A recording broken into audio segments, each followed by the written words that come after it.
آج ہم اور آپ اپنی موت کو، اپنے جنازے کو، اپنے کفن دفن کو بھلا دیا۔ پتہ نہیں کتنے مردے کو اپنے ہاتھ سے دفناتے ہیں اور دیکھتے بھی ہیں کہ بھائی فلاں آدمی مر گیا، کسی کا موتا جا رہا، لیکن ہم اور آپ عبرت نہیں لیتے۔ ہم یہ سمجھتے ہیں کہ اس کی موت ہوئی ہے، ہماری موت تھوڑی ہے۔ یاد رکھ لیجیے، یہاں جتنے سارے لوگ بیٹھے ہوئے ہیں، یہاں جتنے سارے مرد ہیں میرے سامنے میں، اور اوپر جتنی ساری خواتین ہیں، وہ یہ بات جان لے کہ آج اس کی باری تو کل ہماری باری ہے۔ ہم نے اور آپ نے موت کو اور آخرت کو بلا دیا۔ اس کے دو بڑے اسباب ہیں، سن لیجیے، دو بڑے وجوہات ہیں جس کی وجہ سے آج ہم نے اور آپ نے موت کو بھلا دیا ہے، اپنی آخرت کو بھلا دیا ہے اور اپنی قبر کو بھلا دیا۔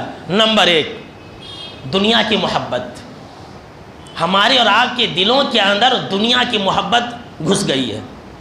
اتنی زیادہ دنیا سے ہم اور آپ محبت کرتے ہیں، اتنی زیادہ دنیا سے ہم اور آپ محبت کرتے ہیں کہ ہم اور آپ مرنا نہیں چاہتے ہیں، اور یہ سمجھتے ہیں کہ فلاں آدمی مرا ہے، میں تو ابھی تندرست ہوں، میں تو ابھی جوان ہوں، میں تو ابھی ہٹا کٹا ہوں۔ یہ دنیا کی محبت ہی تمام برائیوں کی جڑ ہے۔ اسی کی وجہ سے ہماری اور آپ کی آخرت تباہ و برباد ہو رہی ہے۔ ایک حدیث کے اندر ہے کہ آپ صلی اللہ تعالیٰ علیہ وسلم فرمایا کہ انسان جیسے جیسے بوڑھا ہوتا ہے، انسان کی جیسے جیسے ایج بڑھتی ہے نا، جیسے جیسے وہ بوڑھا ہوتا ہے، 40 سال کا، 50 سال کا، 60 سال کا، ویسے ویسے اس کی دو آرزویں بڑھتی رہتی ہے، دو امیدیں بڑھتی رہتی ہیں۔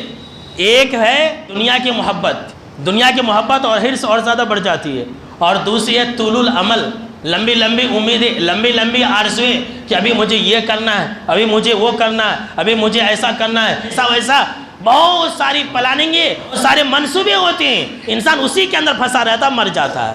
یہ دنیا کی محبت کی وجہ سے ہم اور آپ اپنی آخرت کو بھول گئے، نماز سے دور ہو گئے، مسجدوں سے دور ہو گئے، اللہ کی عبادت بندگی سے دور ہو گئے۔ اور دوسری جو ہماری سب سے بڑی خرابی ہے، جس کی وجہ سے آج ہم موت اور آخرت سے دور ہیں، وہ جہالت ہے۔ ہمارے اندر علم نہیں ہے، مکمل ایمان نہیں ہے، ہمارے اندر کامل ایمان نہیں ہے۔ ہم اپنے آپ کو کہنے کو مسلمان ہیں، کہنے کو ہم مومن ہیں، کہنے کو ہم داڑھی والے ہیں، ٹوپی والے ہیں، لیکن ہمارے اندر جہالت ہے۔ جب بھی کوئی موت کا واقعہ ہو جاتا ہے، جب بھی کوئی حادثہ ہو جاتا ہے، تو سب سے پہلے ہم یہی سمجھتے ہیں کہ اس کے ساتھ ہوا، میرے ساتھ نہیں ہوا، ابھی وہ مرا ہے، میں نہیں مرا ہوں، ابھی میں بہت دن جیوں گا، ابھی میری عمر بہت باقی ہے۔ وہ کیا کہ بیمار تھا اس لیے مر گیا، کیا کہ علاج کے لیے پیسے نہیں تھے اس لیے وہ انسان مر گیا۔ اگر ذرے دیر پہلے اگر اس کو لے جاتے ڈاکٹر کے پاس تو بچ سکتا تھا، وہ گھر والوں کی غلطی تھی، گھر والے اس کا سیدھا دیکھ ریکھ نہیں کرے، اسی لیے وہ انسان مر گیا۔ اس طرح کی جہالت کی باتیں ہم اور آپ کرتے ہیں، اور یہی وجہ ہے کہ اسی جہالت نے ہم کو اور آپ کو اللہ سے دور کر دیا ہے، اسی جہالت نے ہم کو اور آپ کو اللہ سے اور آخرت سے اور موت سے غافل کر دیا ہے۔